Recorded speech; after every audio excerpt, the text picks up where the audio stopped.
नमस्कार, मैं हूं आशीष चित्रांशी और आप देख रहे हैं द न्यूज लॉन्चर। महाराष्ट्र में महायुति की महाविजय और इस महाविजय के पीछे महाधोखाधड़ी, ये कहने में अब कोई लगता नहीं है मुझे कि किसी को कोई आपत्ति होगी, क्योंकि कुछ ऐसे सबूत सामने आ रहे हैं जिन सबूतों को झुठलाया नहीं जा सकता है। प्रत्यक्षदर्शी और पीड़ित अब सामने आ रहे हैं और शायद पहली बार होगा हम लगातार हरियाणा के में जब हरियाणा मॉडल एक्सपेरिमेंट किया गया और फिर लार्जर स्केल पे महाराष्ट्र में इंप्लीमेंट किया गया, सब दौर देखा हमने, लेकिन शायद किसी सीट पर कोई सामने आकर के ये नहीं बताया था अब तक कि मेरे सामने 17 सीट में गड़बड़ी पाई मैंने चोरी पकड़ ली, वोटों की चोरी मैंने पकड़ी, मैंने कहा कि चोर हो, लेकिन सामने वाले ने कहा मैं चोर नहीं हूं, मैं मानूंगा नहीं कि मैं चोर हूं।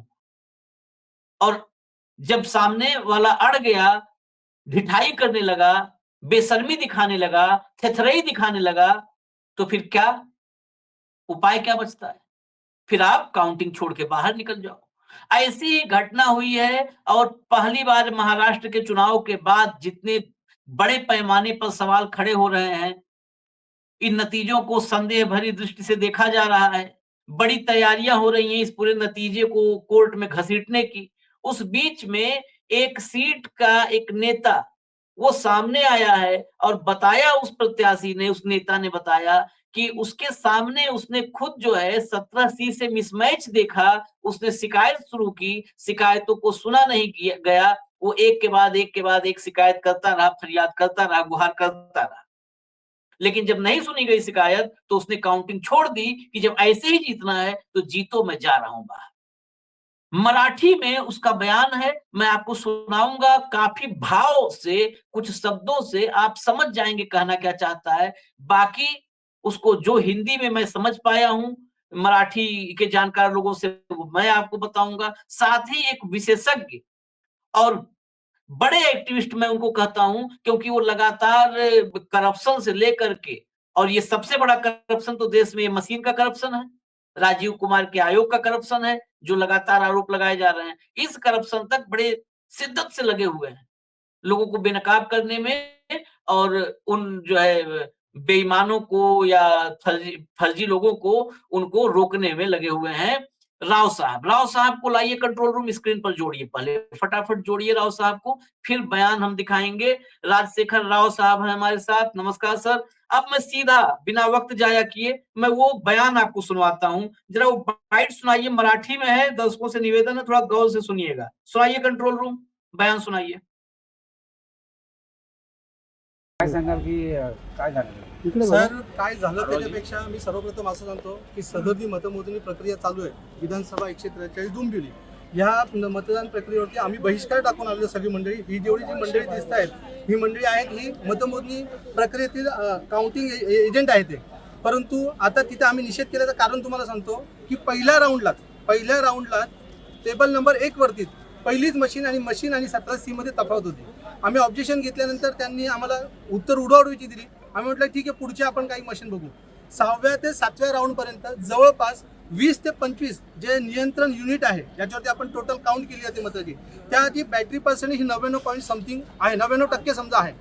याच्यावरती आता आपण जर विचार केला की ती बॅटरी 20 तारखेला मशीन आपण वापरलेली आहे, तिथे मतदान झालेलं आहे, मतदान झाल्यानंतर तिचं बॅटरी पर्सेंट कमी व्हायला पाहिजे, परंतु तो बॅटरी पर्सेंट कमी झालेला नाहीये। आणि त्याची जर तुम्ही टक्केवारी बघितली तर एकूण ज्या काही युनिट आहेत 285 जे काही सीयू आहेत त्याच्यापैकी 6व्या राऊंडला जवळपास 30 ते 35 युनिटची बॅटरी डाऊन होती, म्हणजे पूर्ण ती बॅटरी 99% पर्यंत दाखवत होती। म्हणजे हे कुठेतरी असं आक्षेपार्ह आणि संशयित वाटतं। आम्ही तिथं संशयित म्हणून आक्षेप घेतल्यानंतर आमचे जे उमेदवार प्रतिनिधी आहेत त्यांनी अर्ज सुद्धा दिले, जवळपास 15 ते 20 आम्ही लिखित अर्ज दिले, परंतु अर्जाला आम्हाला कोणतं उत्तर मिळालं नाही। आणि हे उत्तर मिळत नसल्यामुळे ह्या प्रक्रियेवरती आमचा संशय आणि संशय म्हणून आम्ही सर्व मंडळी तिथे निषेध करून आलेला आहे। कारण का जर तुमच्या मनानेच तुम्हाला काहीतरी करायचं असेल तर तुम्ही निर्णय द्या कोणाला द्यायचा आहे तो। मशीनमध्ये गोंधळ आहे, मशीनमध्ये गोंधळ आहे 100%, म्हणजे 100% गोंधळ आहे। आणि बाहेर आल्यानंतर बाकीचे पण कुठे काही बघतोय ना तर याच्यावरती पूर्ण 100% 1001% सांगतो मशीनमध्ये गोंधळ आहे। आणि हा गोंधळ त्यांनी कुठल्या पद्धतीने केला असेल, सत्तेचा पूर्णपणे उपयोग केलेला आहे, हे सगळे जनता बघते। आणि हा आम्ही स्वतः आता अनुभव घेतलेला आहे। एवढ्या मशीनमध्ये एक मशीन तर directly machine not in use दाखवत होतं, त्यानंतरही त्यांचे अधिकारी येऊन ते परत बटणं दाबतात, परत चालू करतात। याचा अर्थ काय समजायचा आम्ही?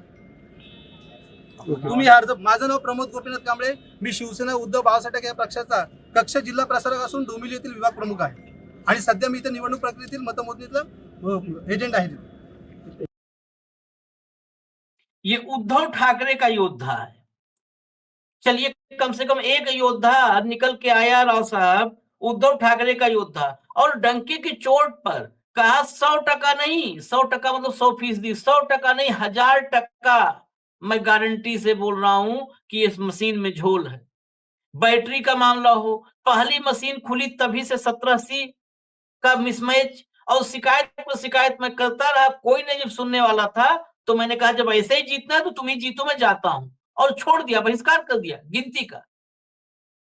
ये पहली टिप्पणी तो मैं इस पे लूंगा. इसके बाद मैं सुबह से आपके कई जो आपने ये मतगणना कंप्लीट होते ही जो आपने एक पूरा वर्कशीट बनाया है कि कैसे इस पूरे के पूरे चुनावी फर्जीवाड़े को कैसे एक्सपोज किया जाए, वो अगले सवाल में समझूंगा. लेकिन पहला रिएक्शन इस पर कि क्या ये देखिए, अब तो ये एक सामने प्रत्यक्षदर्शी है, वो बता रहा है, कागज लेके खड़ा है, बता रहा है कि 1780 मेरे सामने, तो क्यों नहीं वहां पर उसी पर. ये मामला भी मैं बता दूं, डोंबिवली 143 डोंबिवली का है. डोंबिवली में भाजपा जीती है और वहां पर शिवसेना यूबीटी उद्धव बाला साहब ठाकरे का प्रत्याशी था, वो हारा है. और वहां पर क्यों नहीं ये इस बयान के बाद आना चाहिए राजीव कुमार को कि मिला लो 1780, मैं मैच करवा देता हूँ सारे 1780, सारे जो है पर्ची वाली मशीन और सारी वोट वाली मशीन, सबको मिला देता हूँ भाई, साफ हो जाएगा सब कुछ. राव साहब नमस्कार सर, मैं वो वीडियो सुना आपको शिवसेना का जो उम्मीदवार है उद्धव बाला साहब ठाकरे का डोंबिवली, मैंने सुना है. ये सारे आपको हरियाणा से आपको दिख रहे हैं, लेकिन हम आंध्र प्रदेश में साफ साफ ये देख चुके हैं. आंध्र प्रदेश में ये दर्द आंध्र प्रदेश की प्रजा सह चुकी है.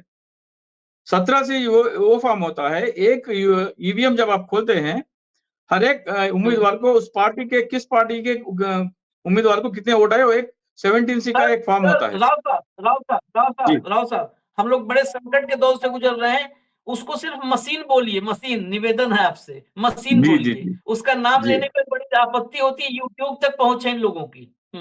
जी. सो 17C फॉर्म है, उसको हम उस मशीन में जो भी आंकड़े हैं, कितने उम्मीदवार को पोलिंग स्टेशन नंबर 1 फलाना पार्टी के उम्मीदवार को इतने वोट मिले, पूरा एक लाइन बन जाता है. ये 17C का इंफॉर्मेशन जो है एक पोलिंग स्टेशन का होता है. चुनाव होने के बाद में उसको आप रिटर्निंग ऑफिसर हर एक उम्मीदवार के एजेंट को लिख के देता है कि 17 उस पोलिंग स्टेशन में कितना पोलिंग हुआ, और वो फॉर्म लेकर जाना चाहिए. लेकिन कोई उम्मीदवार पूछता नहीं, कोई अधिकारी देता नहीं. अगर 17 से चुनाव के दिन अगर लेके गए तो आप वहां जाके उसे आप विरोध प्रकट कर सकते. लेकिन यहाँ पर 17 से हाथ में लेकर विरोध प्रकट करने के बावजूद कोई सुनने वाला नहीं है, कोई रोकने वाला नहीं है. एक मजेदार वाली बात बताता हूं. कई शिकायतें आई है. बैटरी परसेंटेज 99% है. मतलब आप एक बैटरी चुनाव के दौरान जब आप पूरा उस दिन बैटरी का इस्तेमाल किए तो 60, 70, 80 तक कम से कम, 60 नहीं तो कम से कम 80 तक तो घटेगा. वो 100 से लेके 80 तक आ जाएगा. आप फिर उसको 99% दिखा रहे हैं. उसका मतलब क्या है कि उसको आपने चार्ज किया. चार्ज किया मतलब आपने स्ट्रांग रूम को तोड़ा. क्या मतलब है? चार्ज कैसे करते बैटरी को? स्ट्रांग रूम को तोड़ा. मतलब एक बैटरी भी अगर 99% आती है, इसका मतलब ये मायने निकाला जाना चाहिए कि वो स्ट्रांग रूम को तोड़ा गया. उस स्ट्रांग रूम का पूरा चुनाव क्षेत्र का दोबारा चुनाव होना चाहिए. इसका मतलब ये निकलता है. अब चुनाव आयोग ये कहता है कि वोल्टेज फ्लक्चुएशन से वो आपको 99% से 80% दिखाई देगा. ये कौन सा चार्जिंग कैसे हो जाता है वोल्टेज फ्लक्चुएशन से? किसको बेवकूफ बना रहे हैं? मतलब ये जो है ना, कल मतलब जब ये बात विदेशों में पहुंचेगी, दुनिया का सबसे बड़ा लोकतंत्र होने का दावा ठोकने वाले हम भारतीय, सभी भारतीयों को दुनिया थूकेगी. मैं सचमुच कह, बहुत बेशर्मी वाली बात है. ये कोई शर्म ही नहीं है. आप कह रहे हैं राजीव कुमार, ये राजीव कुमार ही तो को कॉन्स्पिरेटर है. कॉन्स्पिरेसी में सहभागीदारी है। ये चुनाव धांधलीकर्ताओं का आधा हिस्सा, आधा हाथ राजीव कुमार का है। वो आंध्र प्रदेश में जब चुनाव हुए, एक फॉर्म 20 रहता, एक पोलिंग स्टेशन का इंफॉर्मेशन हुए और 17 सी है। पूरा चुनाव क्षेत्र का उसका समरी बना के फॉर्म 20 अपलोड करना होता है 48 घंटे के भीतर। आपने चुनाव परिणाम घोषित कर दिए, उसके बाद 2 दिन या 3 दिन या 4 दिन या हफ्ते भर में आंध्र प्रदेश में 110 दिन लगे फॉर्म 20 अपलोड करने के लिए। आंध्र प्रदेश के विधानसभा चुनाव और लोकसभा चुनाव में फॉर्म 20 अपलोड करने के लिए 110 दिन लगाए उन्होंने। मतलब मामला 110 दिन, 2 दिन के बजाय 110 दिन लगाए उन्होंने। तो अब अंदाजा लगाइए किस पैमाने पर, मतलब उन्होंने धांधली तो कर ली, लेकिन वो आंकड़े फिट नहीं बैठ रहे। वो आंकड़े फिट बैठने के लिए बहुत ये करना पड़ता है। आपने बता दिए इस पोलिंग स्टेशन में मान लीजिए 1000 का वोटर है तो 800 का पोलिंग हुआ। आपने बढ़ा के बोल दिया 850 या 900 हो गया। तो 900 के वोट कहाँ कहाँ जोड़ना है, किस किस को देना है। आंध्र प्रदेश में इंडिपेंडेंट आदमी, इंडिपेंडेंट का उम्मीदवार जिसे उसके घर के बाजू वाले नहीं पहचानते, उसको 10,000 वोट मिले। पत्रकार गया उस उम्मीदवार के घर के बाजू जाके, आजू बाजू मोहल्ले में जाके माइक लगा के पूछा, ये इनको जानते हैं क्या आप किसको वोट दिए? नहीं, हम इनको किसी और का पार्टी का नाम बोला। तो बोले इनको क्यों वोट नहीं दिया? आपके तो हमारे घर के बाजू वाला चुनाव लड़ा गया, हमें पता ही नहीं करके बोल रहे, उसको 10,000 वोट आ गए। मतलब जहां जहां पार्टी है, जिसको जीतने वाले पार्टी के वोट जो है वो इंडिपेंडेंट में भेज दिए या एनडीए में के उम्मीदवार को ऐड कर दिए। कई जगह तो नोटा को 10% वोट मिल रहा है आंध्र प्रदेश में, 10%। तो आप सोचिए किस पैमाने पर धांधली हो रही है। एक बात महाराष्ट्र के सभी उम्मीदवारों को मैं एक बात कहना चाहता हूं, ईवीएम में 2 मशीन, एक कंट्रोल यूनिट होता है जहां पर बाहर अधिकारी बैठता है, एक बैलेट यूनिट होता है हम जहां पे बटन दबाते हैं, उसके बाजू में वीवीपैट रहता है। ये तीनों हमने बटन दबाया, वो बटन का वोट कंट्रोल यूनिट में जाके वो निक्षिप्त हो जाता है, लेकिन वो किसको गया हमारे आंखों से हम देख नहीं सकते। लेकिन वीवीपैट की पर्ची जो है वो हम देख सकते हैं आंखों से। चित्रांशी जी है, सीरियल नंबर 2 पे खड़े हैं, उनका चुनावी चिन्ह वो है, वो हमारे को देखने को मिलता है और वो डिब्बे में गिर जाता है। ये पर्ची एक बार डिब्बे में गिर गई, उसके ऊपर दोबारा प्रिंटिंग नहीं हो सकता, उसको बदला नहीं जा सकता। ईवीएम का जो आंकड़े हैं, जो चूंकि वो मशीन है, आप उसको बदल सकते हैं। चुनावी मशीन के जो आंकड़े हैं आप बदल सकते हैं क्योंकि वो इलेक्ट्रॉनिक मशीन है। लेकिन ये कागज की पर्ची जिसे हार्डवेयर कहते हैं, हाँ हार्ड कॉपी कहते हैं, उसमें आप एक बार प्रिंट हो गई तो प्रिंट हो गई। इसीलिए चुनाव आयोग ईवीएम में तो आंकड़े बदल दिए उसने, लेकिन वीवीपैट कैसे बदलेगा? वीवीपैट नहीं बदल सकता। इसलिए मशीन में आंकड़े बदल दिए, नाम नहीं लेना है। ठीक है, मशीन, चुनाव मशीन में उन्होंने आंकड़े बदल दिए। और वीवीपैट तो एक बार प्रिंट हो गया, वो उसको चेंज नहीं कर सकते, इसीलिए वो मैच नहीं करना चाहता। चुनाव आयोग चुनाव के दिन जो वीवीपैट आए और ईवीएम मशीन के जो आंकड़े घोषित किए गए, उन दोनों को मैच करके बताने के लिए इसीलिए घबरा रहा है क्योंकि वीवीपैट का पर्चा एक बार जो प्रिंट हो गया वो बदला नहीं जा सकता। चुनाव मशीन के आंकड़े बदले जा सकते, इसलिए चुनाव आयोग घबरा रहा है। ये मिली-जुली साजिश है। क्या क्या करना चाहिए? मैं अगर शॉर्ट में हम लोग समझना चाहें कि क्या क्या करना चाहिए, क्योंकि अब देखिए महाराष्ट्र का जो मामला है, ये मामला मुझे नहीं लग रहा है कि ऐसे ही इसको छोड़ा जाएगा। विपक्ष के नेता और खासकर शरद पवार और उद्धव ठाकरे, ये दोनों जिस हिसाब से आज मुझे जानकारी मिली है कि ये लगातार विशेषज्ञों के संपर्क में हैं, तो ये इस बार लग रहा है कि बैकफुट पे नहीं आएंगे, फ्रंट फुट पे लड़ने के लिए तैयार हैं, क्योंकि इनके लिए भी करो या मरो वाली स्थिति है। अगर आज बैठ गए तो 5 साल में इनकी पार्टी खत्म हो जाएगी, तो ये लड़ेंगे।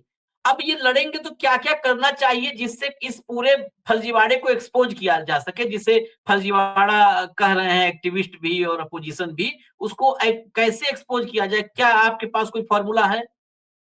जी बिल्कुल फॉर्मूला है, क्योंकि ये उच्चतम न्यायालय का जो आदेश आए हैं उसका इम्प्लीमेंटेशन के लिए चुनाव आयोग ने 1 जून को एक आदेश जारी किया, एसओपी करके, स्टैंडर्ड ऑपरेशन प्रोसीजर। उसके तहत चुनाव क्षेत्र के हारे हुए उम्मीदवार, दूसरे नंबर या तीसरे नंबर पर आए जो भी उम्मीदवार है, वो अगर चाहे तो एक पोलिंग स्टेशन के लिए 47,200 रुपया पैसा भर के वीवीपैट की जांच के लिए दरख्वास्त कर सकते हैं, जिसकी समय सीमा है 7 दिन। 7 दिन का मतलब, जब हरियाणा का चुनाव परिणाम घोषित हुआ 8 तारीख को, मैंने हरियाणा के काफी लीडर्स को पूछा कि एक सर्कुलर इश्यू कीजिए ताकि हारे हुए सभी उम्मीदवार वीवीपैट की जांच के लिए अप्लाई कर सके। 15 तारीख लास्ट डे है करके मैंने बोला, तो उन्होंने 14 तारीख शाम को एक सर्कुलर जारी किया, तो 15 तारीख 1 दर्जन उम्मीदवार पहुंच गए चुनाव आयोग के पास। चुनाव आयोग बोलता है 7वां दिन तो 14 तारीख को खत्म हो गया, 8 तारीख को चुनाव परिणाम आए तो 7वां दिन 15 तारीख होना चाहिए, लेकिन 14 तारीख को उसने कहा कि कल शाम को खत्म हो गया, समय सीमा, हम एप्लीकेशन नहीं ले सकते। मतलब ये सोचिए चुनाव आयोग कितना घबराया हुआ है ये वीवीपैट की जांच के लिए, मशीन के आंकड़ों से मैच करने के लिए कितना घबरा रहा है। अब मेरे पास, मैंने एक व्हाट्सएप ग्रुप बनाई, महाराष्ट्र के 288 उम्मीदवारों का एक व्हाट्सएप ग्रुप मैंने बनाई, और उसमें मैंने मैसेजेस डालना शुरू किया कि क्या क्या करना चाहिए। तो एनसीपी के कार्यालय के लीगल एडवाइजर मेरे संपर्क में आए, उन्होंने कहा क्या क्या प्रोसीजर है, समझाने के लिए पूछा, मैंने उनको सारी जानकारियां दी। लगातार उनके जो भी डाउट्स है वो मुझे संपर्क में है, वो कांटेक्ट कर रहे हैं। एनसीपी शरद पवार गुट के हारे हुए सभी उम्मीदवार वीवीपैट जांच के लिए दरख्वास्त करने के आदेश पार्टी दे रहा है। यही काम अगर उद्धव बाला साहब ठाकरे का गुट और कांग्रेस भी करे, समाजवादी के भी 3 उम्मीदवार है, सीपीएम की शायद 2 उम्मीदवार है, वो लोग भी करें तो 239 उम्मीदवार बनते हैं हारे हुए महाविकास आघाड़ी के। अगर सभी के सभी ये वीवीपैट के जांच के लिए अगर अप्लाई कर दिए, अपने चुनाव क्षेत्र के 5% पोलिंग स्टेशनों को उनका चुनना है, जहां जहां गड़बड़ी उनको ज्यादा लगता है वो पोलिंग स्टेशन चुन के 5% पोलिंग स्टेशन के लिए पैसा भर के वीवीपैट की जांच की मांग करनी चाहिए। अगर आप पैसे नहीं भरे और आप मशीन पर रोते रहे तो 7 दिन के बाद पता है चुनाव क्या बोलेगा, अरे हमने तो आपको मौका दिया, आप जिसको शिकायत है पैसा भर के जांच करवाने के लिए मौका दिया, किसी ने पैसा ही नहीं भरा। इसका मतलब है शिकायत ही नहीं किया का मतलब है आप इस परिणाम से संतुष्ट है। जो चुनाव आयोग ने जो परिणाम घोषित किए, जो मशीन के जो आंकड़े हैं, आप उस पर कोई शिकायत नहीं उठा रहे, इसका मतलब ये है कि आप उस परिणाम के संतुष्ट है। आपको बोलने का मौका ही नहीं है, कोई हक भी नहीं बनता, कानूनी हक आप खो बैठेंगे। तो इसलिए ये जरूरी है कि 5% वीवीपैट जांच के लिए हर एक हारे हुए उम्मीदवार को दरख्वास्त कर देनी चाहिए। उसका लास्ट डेट 30 नवंबर है, 7वां दिन, लेकिन 29 नवंबर से पहले खत्म करना चाहिए, क्योंकि 30 तारीख को पहुंचेगा तो फिर वही दलील देगा खत्म हो गया करके। सेकेंड अटेम्प्ट क्या है जी? नहीं राव साहब, एक बात और साथ में जवाब, एक और एडिशनल मैं चाहता हूँ, सप्लीमेंट्री सवाल है, बस उसी में ऐड कर रहा हूँ कि आंध्र प्रदेश में आपने ही बताया था एक मामला, हरियाणा के लोकसभा चुनाव का भी है, जब ये पैसा जमा कर देंगे कि मिलान करो तो वो कहेंगे मॉक पोल करवा देते हैं, मॉक पोल देख लो, मिलान तो करवाएंगे नहीं। वही कह रहा हूँ। हाँ, आंध्र प्रदेश के एक उम्मीदवार है बालीनेनी श्रीनिवास रेड्डी, ओंगोल के उम्मीदवार, विधायक के उम्मीदवार है, उन्होंने मशीन की जांच के लिए पैसा भर दिया 12 पोलिंग स्टेशनों के लिए। चुनाव आयोग आया, उसने कहा कि हम मॉक पोलिंग करके मिलान करके दिखाएंगे, हम चुनाव वाले दिन के वीवीपैट नहीं गिनेंगे। तो उन्होंने कहा कि हम तो सुप्रीम कोर्ट जाएंगे। जैसे ही उन्होंने सुप्रीम कोर्ट जाने की बात कही, 15 दिन में न जाने साम दान वेद दंड में कौन सा उपाय उपयोग किया, वो आज एनडीए में शामिल हो गए। 15 दिन के बाद सुप्रीम कोर्ट जाने की धमकी देने के 15 दिन के भीतर उनको एनडीए में शामिल कर दिया। मतलब आप अंदाजा लगाइए चुनाव आयोग कितना डरा हुआ है वीवीपैट जांच के लिए। चुनाव आयोग ये कहता है कि चुनाव वाले जो भी दिन जो भी वीवीपैट उस डिब्बे में गिरे, हम उनके नहीं गिन के बताएंगे।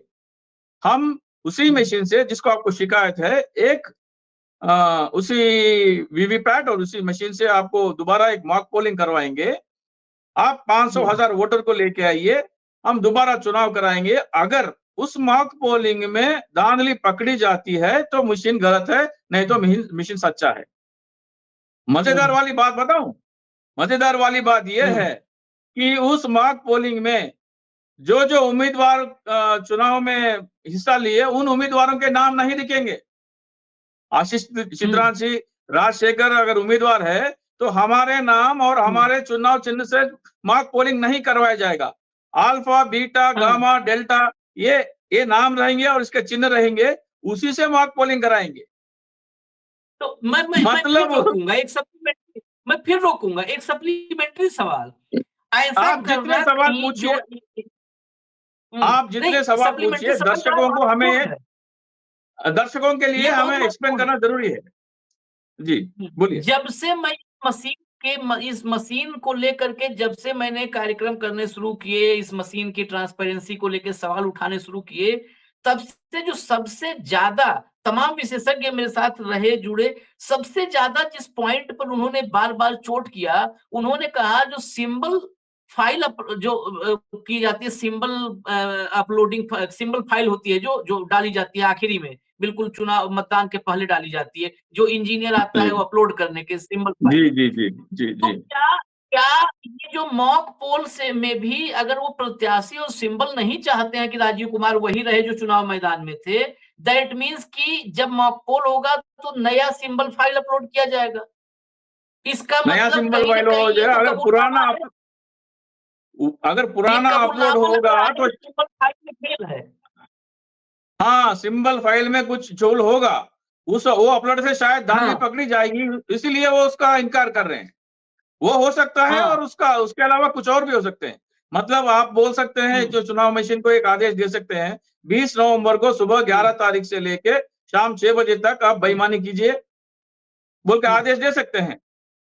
11 बजे क्यों? मतलब 8 बजे जब चुनाव शुरू होता है, कोई मशीन में गड़बड़ी आ जाती है, उसको ठीक करने में 2-3 घंटे लग जाते हैं। मान लीजिए 11 या 12 बजे से बेईमानी करने के आदेश दिए गए, तो 20 नवंबर 2024 को सुबह 12:30 बजे से शाम 6 बजे तक ही बेईमानी करेगा। आप दोबारा जब मॉक पोलिंग करेंगे, तारीख बदल चुकी होगी, तो बेईमानी नहीं करेगा, पकड़ी नहीं जाएगी। ऐसे कई सारे लॉजिक्स है जो आप आदेश दे सकते हैं आप चुनाव मशीन को कि धांधली करे। इसमें मैं कहता हूं ना, चुनाव आयोग को कॉन्स्पिरेटर है। वो मशीन के वीवीपैट गिनने में क्या दिक्कत है? चुनाव आयोग के सामने जब वो श्रीनिवास रेड्डी जो भी आदमी है, उन्होंने पूछा क्यों नहीं गिन रहे चुनाव वाले वीवीपैट, बोले तो उन्होंने कहा कि मुझे सुप्रीम कोर्ट के आदेश में ये दिखाइए, ये कहां पर लिखा है कि वीवीपैट गिनना है। अरे भाई, जब चुनाव आयोग ने ये कहा कि वीवीपैट नहीं गिनना के आदेश नहीं दिए, तो आप मॉक पोलिंग करवा के मॉक पोलिंग के वीवीपैट क्यों गिन रहे आप? है ना बात? जब आप चुनाव वाले वीवीपैट गिनने से इनकार कर रहे हैं और आप कह रहे हैं कि चुनाव आयोग ने हमें नहीं कहा कि वीवीपैट गिनने के लिए, तो जब आप दोबारा मॉक पोलिंग करा रहे हैं, तब क्यों आप वीवीपैट गिन रहे हैं? मतलब आप ये मानते हैं, जब इसका आप मानते हैं कि वीवीपैट गिनती से ही ईवीएम की धांधली पकड़ी जा सकती है। आपका ये कहना कि मॉक पोलिंग के वीवीपैट हम गिनेंगे, मतलब कोई और चारा नहीं कि आपको वीवीपैट गिनकर ही ये साबित करना है कि मशीन सही है या गलत है। जब वो करना है तो अब फिर सवाल जी, फिर एक सप्लीमेंट्री जितने चाहे सवाल पूछिए। आपके जवाब से ही आया ये, यहाँ पर तो राजीव कुमार अगर सुप्रीम कोर्ट में इस विषय पर जिरा हो जाए, बहस हो जाए, तो राजीव कुमार बुरे फंसेंगे। क्योंकि अगर राजीव कुमार ये कह रहे हैं कि ये नहीं लिखा है वीवीपैट से करवाइए, कि पर्ची मिलान करने के लिए नहीं कहा है, और सुप्रीम कोर्ट ने जो भी सुप्रीम कोर्ट ने यही आज के सीजीआई संजीव खन्ना ही थे, उन्होंने जो भी आदेश दिया उसमें कुल मिला जुला करके, मैं मोटिव की बात कर रहा हूं, मैं सेंटेंस की बात नहीं कर रहा हूं क्या ऑर्डर में लिखा है, मोटिव की बात। मोटिव ये था कि अगर अगर राजशेखर राव के मन में, आशीष चित्रांशी के मन में डाउट है तो आप वेरीफाई करवा दीजिए। वेरिफिकेशन ही जी था ना कि जी आप वेरीफाई जी जी करवा दीजिए। जो भी रिकॉर्ड है आप रिकॉर्ड निकालिए, वेरीफाई करवाइए। मेरा सवाल ये है कि अगर मेरा डाउट है जो 20 तारीख को हुआ उस पर मेरा डाउट है, तो 20 तारीख को जो हुआ उसी का वेरिफिकेशन होना चाहिए। अगर किसी होटल में, और सामान्य भाषा में इस सवाल को मैं ले जाता हूं, किसी होटल में अगर एक जो है आरोप लगा कि 2 लोग होटल का खाना खा करके 2 लोग बीमार पड़ गए, वो हॉस्पिटल में एडमिट हो गए। किसी भी होटल में 2 लोग खाना खाए और या 20 लोग खाना खाए और 20 लोग खाना खाने के बाद होटल का खाना खा के बीमार हो गए हैं और वो हॉस्पिटल में गंभीर अवस्था में एडमिट है। तो जब वहां पर फूड सेफ्टी डिपार्टमेंट जाएगा, फूड इंस्पेक्टर जाएगा, तो नया खाना बनवा के थोड़ा ना चेक करेगा होटल का। अगर उस होटल के जिस खाना खा करके, जो खाना खा के, मैं कह रहा हूं सुप्रीम कोर्ट में दलील होनी चाहिए कि जो खाना कहीं पर भी, ये सामान्य लॉजिक कहता है, मैं तकनीकी आदमी नहीं हूं, लेकिन सामान्य लॉजिक कहता है कि किसी होटल का जो खाना खा करके 2 दर्जन लोग बीमार हुए हैं, वही खाना फूड सेफ्टी विभाग सील करेगा और जांच करेगा, वही खाना सील होगा। ये थोड़ा कहेगा कि फिर से जो है पनीर लबाबदार बनाओ, चेक करते हैं कि इस बार कोई बीमार होता है, मरता है कि नहीं होता है, हैं? राव चुनाव साहब, आयोग ये तो सामान्य जी लॉजिक है। कॉमन लॉजिक है सर, कॉमन सेंस है। हाँ, अब चुनाव आयोग ने क्या क्या उसमें, चुनाव आयोग के आदेश में क्या क्या है, सुप्रीम कोर्ट के आदेश क्या क्या है बताता हूं। To strengthen the election process, मतलब चुनाव प्रक्रिया को मजबूत करने के लिए इंजीनियर का टीम आके ईवीएम, सॉरी मशीन, चुनाव मशीन, वीवीपैट और कंट्रोल यूनिट को चेक करके ये बताएगा, ये प्रूव करेगा कि गड़बड़ी है या नहीं। ये पकड़ के बैठा है चुनाव आयोग। चुनाव आयोग बोलता है ये कहां लिखा है कि वीवीपैट गिनने के लिए चुनाव, सुप्रीम कोर्ट में कहां लिखा है करके बोलता है। चुनाव आयोग ने आगे क्या कहा, डेमोक्रेसी को स्ट्रेंथन करने के लिए, कॉन्स्टिट्यूशन को स्ट्रेंथन करने के लिए, वोटर की इच्छा और वोटर की चाहत को आप मजबूत करने के लिए, और चुनाव प्रक्रिया में वोटर की निष्ठा बरकरार रहे ये साबित करने के लिए, वो पोल किए गए वोट और गिने गए वोट में कोई अंतर नहीं हो ये साबित करने के लिए, ये पूरे ऑब्जेक्टिव्स है चुनाव आयोग के। आप ईवीएम क्यों जांच करवाना चाहता है चुनाव आयोग, ये ऑब्जेक्टिव्स है।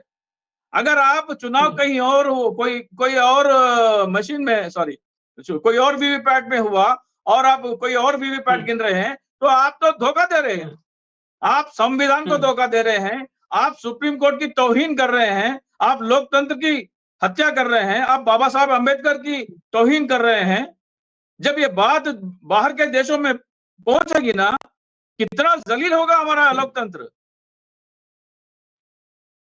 ये बात है, जब विदेशी पत्रकार जानेंगे और वो लिखेंगे तो किस मुंह से जाएंगे। मोदी अमेरिका में या विदेश बड़े घूमते हैं, क्या मुंह उठा के कोई वहां का पत्रकार पूछ लिया क्या आपके यहाँ वीवीपैट जो गिनने हैं चुनाव वाले नहीं गिन के आप मॉक पोलिंग की गिन रहे, कौन सा लोकतंत्र है करके कोई पत्रकार उठा के सवाल पूछ लिया, तो मोदी अपना मुंह कहां छुपाएंगे।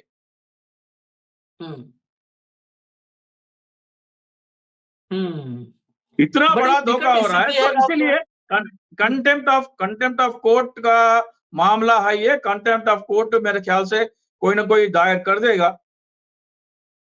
कुछ लोग उसके बारे में भी मेरे को कंटेम्प्ट ऑफ कोर्ट में ये आखिर में कहूंगा कि अगर, हाँ जी बताइए। मुझसे एक बड़े नामी वकील के जूनियर ने, असिस्टेंट ने मुझसे 35 मिनट बात की है।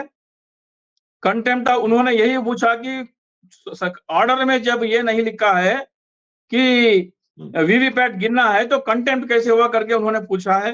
क्योंकि आपका मन में जो भी हो सकता है, लेकिन आप कैसे बोल रहे हैं कि कंटेम्प्ट कैसा होता है। मैंने ये बोला, अरे भाई चुनाव आयोग ने ये कहा कि वीवीपैट नहीं गिनना है, तो आप मॉक पोलिंग के वीवीपैट क्यों गिन रहे करके मैंने पूछा। तब उनको तसल्ली हो गई, ये बात है, यहां पकड़े जाएगा। तो उनके जो भी डाउट्स हैं, हाँ नहीं इसमें मैं निवेदन करूंगा कि मैं कई बार ऐसा होता है कि जन सामान्य को इस देश में अगर इस देश के लोगों को एडुकेट करना है तो कई बार साधारण उदाहरण देने पड़ते हैं। अगर उनसे दोबारा बात हो तो आप ये कहिएगा कि ये जो सुप्रीम कोर्ट ने कहा कि ये वेरीफाई किया जाए। तो ये वेरीफाई करने का सुप्रीम कोर्ट का मोटिव क्या था? ये सुप्रीम कोर्ट से ही पूछ लेना कंटेम्प्ट में कि भाई लिखा अगर है, फूड सुप्रीम कोर्ट में पॉइजनिंग वाले क्लियर लिखा है। दीपांकर दत्ता जी ने 2 पॉइंट लिखे हैं और सुप्रीम कोर्ट के सीजे अभी प्रस्तुत सीजे उस बेंच के मेंबर थे, उन्होंने भी लिखा है 3-4 पॉइंट। उन्होंने यही कहा कि लोकतंत्र को मजबूत करने के लिए, चुनाव तंत्र को मजबूत करने के लिए, जनता की आवाज और इच्छा को जानने के लिए, डेमोक्रेसी के जो पिलर्स है उन्हें मजबूत करने के लिए ट्रांसपेरेंसी का मतलब पारदर्शिता। आप गड़बड़ी कहीं और कर रहे हैं, आप जांच कहीं और करना चाहते हैं, कहाँ का ट्रांसपेरेंसी है वो? एग्जैक्टली यही सवाल हाँ, है तो कि गड़बड़ ये सारे मामले कंटेम्प्ट बनते हैं। सुरंग किसी और कमरे में खोद रहे हो और जब जांच करने आ रहा है तो उसको बेडरूम में सुरंग खोद रहे हो, ड्राइंग रूम चेक करवा रहे हो, ऐसे कैसे चलेगा भाई? सीधी सी बात है। अरे राजीव कुमार आग में घुस चलाएगा, जाना है। राजीव कुमार चला रहा है साहब। ये राजीव कुमार, मैं नहीं, इसीलिए राजीव कहता हूँ कुमार- राजीव कुमार को कॉन्स्पिरेटर कहता हूं मैं, को कॉन्स्पिरेटर। नहीं मस्त आप ठीक कर रहे हैं, आप ठीक कर रहे हैं, क्योंकि सब आप तो अभी को कॉन्स्पिरेटर कह रहे हो। मुझे किसी ने कहा, हालांकि मैं नहीं चर्चा करूंगा, वो तो सरगना टाइप में भी शब्द इस्तेमाल किए कि सरगना, और सरगना शब्द में कोई गड़बड़ नहीं है। किसी भी कृत्य या कुकृत्य, किसी भी कृत्य या कुकृत्य को जो लीड कर रहा है वो सरगना होता है। तो वो अगर लीड कर रहे हैं तो सरगना कहे जा सकते हैं। खैर, मैं इसके लिए बड़ा आपको बधाई भी देता हूं कि एक तो हरियाणा में आपने वो मिशन शुरू किया, हम लोगों ने चर्चा की और आखिरकार 17 जो है प्रत्याशी पहुंच गए हैं कोर्ट, तो उसके लिए भी बधाई के पात्र हैं आप। और शरद पवार, उद्धव ठाकरे, ये कैंप भी एक्टिव है आपके साथ, जो है चर्चाएं चल रही हैं। तो इसके लिए भी, क्योंकि अगर ये आगे बढ़ गया, ये जो लीगल में जाने का प्रोसेस है आगे बढ़ गया और बैकफुट पर नहीं रहे उद्धव और शरद पवार, आ गए फ्रंट फुट पर प्रत्याशियों के साथ और लड़ाई छेड़ दिया, तो देर सवेर ये घुटने टेकने पड़ेंगे इनको, घुटने टेकने पड़ेंगे। ये मामला महाराष्ट्र का नहीं है। अगर महाराष्ट्र में धांधली और हरियाणा में धांधली साबित हो जाएगी तो लोग भगा के लोकसभा के सांसदों को मारेंगे। मेरे ख्याल से लोकसभा का भी दोबारा चुनाव हो सकता है अगर महाराष्ट्र में और हरियाणा के धांधली साबित हो गए तो लोग तो मानेंगे, लोकसभा चुनाव दोबारा कराओ करके बोलेंगे। तो मोदी जी को वन नेशन वन इलेक्शन तक इंतजार करने की जरूरत नहीं है। अगर महाराष्ट्र में धांधली पकड़ी गई तो लोग सड़कों पे आएंगे, बोलेंगे बैलेट पेपर से करवाओ, अभी कराओ, कोई और चुनाव नहीं। दिल्ली चुनाव मेरे ख्याल से अगर ये मामला गति पकड़ती है, मेरे ख्याल से दिल्ली के चुनाव बैलेट पेपर से होंगे और दोबारा आंध्र प्रदेश, उड़ीसा, महाराष्ट्र, हरियाणा और लोकसभा दोबारा चुनाव होने के काफी आसार है। और मैं उम्मीदवारों को कहता हूं क्या क्या करना चाहिए। 4 पॉइंट है उम्मीदवारों को। सबसे पहले, हारे हुए सभी उम्मीदवार, चाहे आप 1 लाख वोट से भी हारे, 1 लाख वोट से भी हारे, आपको वीवीपैट जांच की मांग करनी चाहिए। उसको एक पोलिंग स्टेशन के लिए 47,200 रुपए, वरना मेरे ख्याल से 10 से 12 पोलिंग स्टेशन के लिए वो 5% का जो हो जाता है। मेरे ख्याल से 4-5 लाख में मामला फिट हो जाएगा। वो करने के बाद में आप जब चुनाव आयोग आता है और कहता है कि हम मॉक पोलिंग करेंगे, तो आप मॉक पोलिंग के लिए राजी मत होइए। एक पोलिंग स्टेशन के लिए मॉक पोलिंग करवाइए, एक पोलिंग स्टेशन के लिए। बाकी सारे पोलिंग स्टेशन में जहां जहां आपको गड़बड़ी, धांधली होने के ज्यादा आसार है, वो पोलिंग स्टेशन नंबर करके वहां चुनाव वाले वीवीपैट गिनने के लिए आप मांग कीजिए। एक जो बैलेट मशीन आपने बाजू रखी है उसमें आप मॉक पोलिंग करवाइए। मॉक पोलिंग करवाते समय आप चुनाव वाले दिन के उम्मीदवारों के वो सीरियल नंबर के साथ जो उम्मीदवार और उनकी चुनाव चिन्ह के साथ वही नमूना का जो है उसमें फीड करके उससे आप दोबारा मॉक पोलिंग करवाइए। और मॉक पोलिंग करवाते समय भी आपका जो मॉक पोलिंग वीवीपैट का डिब्बा होता है, निचला हिस्सा हमें नहीं दिखाता, क्योंकि चुनाव प्रक्रिया जो सीक्रेट होती है ना, कौन किसको वोट डाला ये मालूम नहीं होना करके पूरा नहीं दिखता, खाली पर्चा दिखता, डब्बे में गिर जाता है। लेकिन मॉक पोलिंग के समय नीचे कांच का ट्रांसपेरेंट जो पारदर्शी है वो होना चाहिए, क्योंकि हमें देखना चाहिए कि पर्चा, क्योंकि ये पोलिंग तो है नहीं, तो इसमें सीक्रेसी की कोई जरूरत ही नहीं है। ये एग्जामिनेशन है, ये जांच है, जांच में ट्रांसपेरेंसी होनी चाहिए। तो निचला हिस्सा चुनाव आयोग ये हमें बनवा के देना चाहिए, जिसका निचला हिस्सा जो है ना वो ट्रांसपेरेंट हो सके, पारदर्शी हो, ताकि देख सके कि जो चुनाव पर्ची कट रही है क्या उसका चुनाव चिन्ह कटने के बाद भी हो या नहीं। हमें ये तय करना है 100% कि चुनाव में ईवीएम मशीन द्वारा धांधली नहीं हो रही है, ये साबित करना है। मैं सभी उम्मीदवारों से निवेदन करता हूं, महाराष्ट्र के सभी उम्मीदवार 249 उम्मीदवार अगर आगे आके इस वीवीपैट की जांच के लिए दरख्वास्त करें, और अखिलेश यादव, मेरे ख्याल से उत्तर प्रदेश में भी समाजवादी पार्टी 7 जगह कुछ हार गई, वो भी आगे आए, और सारे इंडिया गठबंधन के नेता जब ये लोग इकट्ठा लड़ेंगे तो एक माहौल बनेगा देश भर में, सबकी नजर रहेगी और चुनाव आयोग के ऊपर एक दबाव बना रहेगा, साइकोलॉजिकल दबाव, कि जब 140 करोड़ लोग देखते हैं तो वो जुटा नहीं सकता, उसमें गड़बड़ी नहीं कर सकता।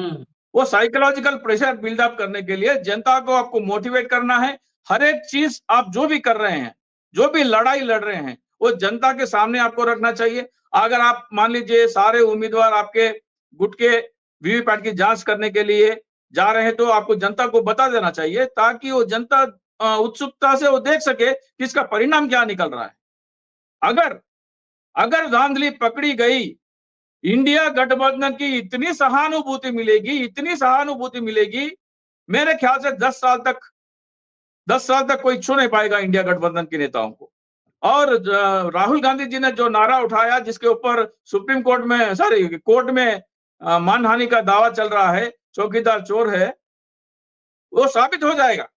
महाराष्ट्र में अगर धांधली साबित हो गई तो राहुल गांधी जी को मानहानि की जो केस है उससे वो छूट पालेंगे, चौकीदार चोर है, साबित हो जाएगा। तो देश भर में ये नारा चलना चाहिए, वीवीपैट गिने नहीं तो चौकीदार चोर है। खैर, अब ये दायित्व, अब जिम्मेदारी है अपोजिशन के लीडरान पर, नेताओं पर ये जिम्मेदारी है, और इसलिए भी ये जिम्मेदारी अब बहुत बड़ी हो गई है क्योंकि कल ही नतीजे आए, 23 तारीख को नतीजे आए। 23 तारीख के नतीजे के बाद जब राजशेखर राव, जब वोट फॉर डेमोक्रेसी से जुड़े लोग, जब एडीआर से जुड़े लोग, उन्होंने डाटा एनालिसिस शुरू किया, इस पर बहस शुरू हुई, चर्चा शुरू हुई। जैसे कभी डोंबिवली का मामला आया, ऐसे लोग सामने आने लगे कि 1780 के साथ गड़बड़ी है। इन चर्चाओं को जोर पकड़ता देख, ये आरोप है मेरे, इन चर्चाओं को जोर पकड़ता देख उत्तर प्रदेश के संभल में दंगों की स्थिति पैदा हो गई, हिंदू बनाम मुसलमान की स्थिति पैदा हो गई। और ये कैसे पैदा हुई, इस परिस्थिति को समझना होगा, विषय नहीं है, लेकिन ये सब जुड़ा हुआ है, सब कनेक्ट है आज की तारीख में। वहां अदालत में जो 500, जिसका बाबरनामा में जिस मस्जिद का जिक्र है, जामा मस्जिद संभल का, उसको 4 लोग आए और कहे कि ये हरिहर मंदिर था। कोर्ट में गए, जिला अदालत में, जिला अदालत की हालत तो भगवान मालिक है। गए, उन्होंने पिटीशन किया, 2 घंटे के अंदर उस पिटीशन को एक्सेप्ट किया गया और घंटा 2 घंटे के भीतर उस मस्जिद का सर्वे करने का आदेश दे दिया गया। वो एक बार सर्वे कंप्लीट हो चुका था, लेकिन कल नतीजे आए, नतीजों पर बहस शुरू हुई और आज ही वहां पर सर्वे टीम दोबारा पहुंच गई। जो वीडियो आया है उसमें सर्वे टीम धार्मिक नारे लगाते हुए जा रही है मस्जिद में सर्वे करने। मैं कह रहा हूं, सर्वे करने भी जाते तो सर्वे टीम या सर्वे टीम के साथ ऐसे लोग कतई नहीं होने चाहिए जो सर्वे करने जाए धार्मिक नारे लगाते हुए। उसके बाद वहां पर हालात बिगड़ गए, 2 जाने भी गई हैं, 2 मौत भी हुई है। आज जो है हाँ, और उसमें पुलिस द्वारा फायरिंग करने के वीडियो पुलिस कर रही थी। हमने तो हल्का लाठीचार्ज, हल्का बल प्रयोग किया, जो कप्तान का बयान आया कि हल्का बल प्रयोग किया, लेकिन अब इस वक्त सोशल मीडिया में वीडियोज घूम रहे हैं, उसमें पुलिस फायरिंग करते नजर आ रही है। और 2 लोगों की मौत जो हुई है, वो आरोप है कि पुलिस फायरिंग में ही मौत हुई है। माहौल तनावपूर्ण है, देश भर में अब चर्चा हिंदू बनाम मुसलमान की है। उत्तर प्रदेश क्या नया इससे प्रयोगशाला नजर बन हटाने चुका के है? लिए, ये अभी ये धांधली के हाँ, ऊपर से नजर हटाने के लिए। इसीलिए मैंने इसकी चर्चा की, इसीलिए क्योंकि जिस वक्त मैंने कहा ना ADR, vote for democracy, Rajshekhar Rao, ये तमाम लोग जब तमाम आंकड़ों के साथ आ रहे हैं सामने, तमाम तथ्यों के साथ आ रहे हैं, कई नेता और प्रत्याशी के वीडियो सामने आ रहे हैं, उस दौर में जब इस धांधलेबाजी के आरोपों पर बहस बढ़े और आंकड़े आए, उस पर तर्कों के साथ चर्चा हो, उस चर्चा से डाइवर्ट करने के लिए एक ही तो टूल है, हिंदू वर्सेज मुस्लिम, और उस टूल का इस्तेमाल शुरू हो गया है। मुझे ये जो टूल इस्तेमाल हुआ है, चुनावी नतीजों पर मेरा संदेह और भी पुख्ता हो रहा है इस संभल की वजह से। जो संभल में हो रहा है, इसकी वजह से चुनावी नतीजों पर मेरा संदेह और भी मजबूत हो गया। बस इतना कह के आज की मैं चर्चा को यहीं एक रोकेंगे। लास्ट, एक क्लोजिंग निवेदन मैं महाराष्ट्र के सभी उम्मीदवारों को फिर एक बार कहना चाहता हूं, अगर आप दरख्वास्त नहीं करेंगे वीवीपैट की जांच के लिए, तो चुनाव आयोग ये बोलेगा कि आपने शिकायत ही नहीं की, तो ईवीएम सॉरी मशीन के ऊपर उंगली उठाने का आपका हक कोई नहीं बनता।